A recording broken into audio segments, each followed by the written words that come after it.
நண்பர்களே வணக்கம். அதாவது இன்னைக்கு காலையில கோவில்பட்டி பஸ் ஸ்டாண்டு பக்கத்துல ஒரு சின்ன சாலை விபத்து. அதுல டூ வீலர் வந்தவர் அடிபட்டு ரோட்ல மயங்கி கிடக்கிறாரு. அவருக்கு பக்கத்துல அவரோட செல்போன் இருந்தது. அந்த செல்போனை எடுத்து அவங்க வீட்டுக்கு தகவல் சொல்லணும்னு சொல்லி எல்லாரும் ட்ரை பண்ணப்ப அது பேட்டர்ன் லாக் ஆயிருந்தது. எந்த தகவலும் சொல்ல முடியல. அதுக்குள்ள நண்பர்கள்லாம் சேர்ந்து 108க்கு போன் பண்ணி அவரை ஆஸ்பத்திரிக்கு அனுப்பிச்சு வச்சுட்டாங்க. சோ இந்த சூழ்நிலையில எனக்கு ஒரு செய்தியை எல்லாருக்கும் சொல்லணும் அப்படிங்கிறது எனக்கு ஒரு விருப்பமா இருக்குது. அதை கொஞ்சம் தயவு செய்து எல்லாரும் கொஞ்சம் அதை செஞ்சிங் வைக்குங்க. அதாவது உங்க எல்லாருடைய ஆண்ட்ராய்டு செல்போன்லயும் இதற்கான வசதி இருக்குது. எப்படின்னு கேட்டீங்கன்னா, நீங்க பேட்டர்ன் லாக் போட்டு வச்சுட்டீங்கன்னா கூட ஏதோ ஒரு எமர்ஜென்சில உங்களுடைய செல்போனை யாராவது எடுத்தாங்கன்னா அந்த பேட்டர்ன் லாக்குக்கு முன்னாடியே ஓபன் ஆகக்கூடிய அந்த ஸ்கிரீன்ல உங்க யாருக்கு தகவல் கொடுக்கணுமோ அவங்களுடைய செல் நம்பரை பதிவு பண்ணலாம். இதற்கான வசதி எல்லா ஆண்ட்ராய்டு போன்லயும் கொடுக்கப்பட்டிருக்கு. ஆனா எல்லாரும் செய்யறது இல்ல. சரி, அதை எப்படி செய்யறது அப்படிங்கறத பார்ப்போம். என்ன செய்யணும் அப்படின்னா, நீங்க ஆண்ட்ராய்டு செல்போன்ல முதல்ல செட்டிங்ஸை ஓபன் பண்ணுங்க. செட்டிங்ஸை ஓபன் பண்ணீங்கன்னா லாக் ஸ்கிரீன் அப்படிங்கிற ஒரு ஆப்ஷன் வரும்.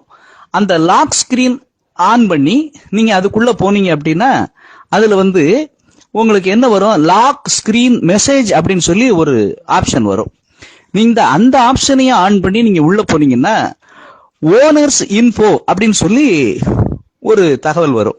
அதுல ஒரு சிறிய கட்டம் இருக்கும். அந்த கட்டத்தை டிக் பண்ணிக்கங்க. நீங்க இப்ப உள்ள போனீங்கன்னா அதுல கேட்கும், நீங்க யாருடைய பேரை அதுல போடனாலும் போட்டுக்கலாம், இல்ல அவங்க செல்போன் நம்பர் அதுல போடனாலும் போட்டுக்கலாம். இப்ப அந்த செல்போன் நம்பரை நீங்க எந்த நம்பர் போடணும் அப்படின்னா, நீங்க எமர்ஜென்சில இருக்கும்போது யாருக்கு தகவல் கொடுக்கணுமோ அவங்களோட நம்பரை அதுல போட்டுக்கோங்க. ஃபார் அன் எக்ஸாம்பிள், நீங்க கணவருடைய பேரை போட்டுக்கலாம், அல்லது உங்களுடைய மனைவியின் பேரை போட்டுக்கலாம், அல்லது மகன் பெயரையோ அல்லது மகள் பெயரையோ அல்லது உறவினர் பெயரையோ போட்டுக்கலாம். இதுல என்ன ஒரு முக்கியமான செய்தி அப்படின்னா, அப்படி போட முடியல, அப்படி போட வேண்டாம்னு நினைச்சீங்கன்னா மை ஹோம் அப்படின்னு போட்டு கூட நீங்க ஒரு செல் நம்பரை அதுல என்ட்ரி போட்டுக்கலாம். ஒரு நம்பர் மட்டும் இல்ல. இப்ப ஒரு நபருக்கு தொடர்பு கொள்றாங்க, அவர் ஏதோ பிஸியா இருக்கிறாரு அப்படின்னா கூட இன்னொரு நபர் அது கூட தொடர்பு கொள்ளலாம். இந்த மாதிரி 10 நம்பரை அதுல நீங்க பதிவு பண்ணிக்கலாம். இப்படி 10 நம்பரை பதிவு பண்ணி வச்சிருக்கிறீங்க. ஏதோ ஒரு ஆபத்து காலம் உங்க செல்போன் கிடக்கு, அந்த செல்போன்ல பேட்டர்ன் லாக் இருக்கு, யாருக்கு தொடர்பு கொள்ளது அப்படிங்கிறதுக்கு அந்த ஸ்கிரீன்ல அதெல்லாம் ஓடிட்டு இருக்கும். My home, my husband, my elder son, my younger son, my daughter, அதெல்லாம் போய்கிட்டே இருக்கும். அதுல இருக்கிற நம்பரை பார்த்து அவங்க செய்தி சொல்வதற்கு உங்களுக்கு வசதியா இருக்கும்.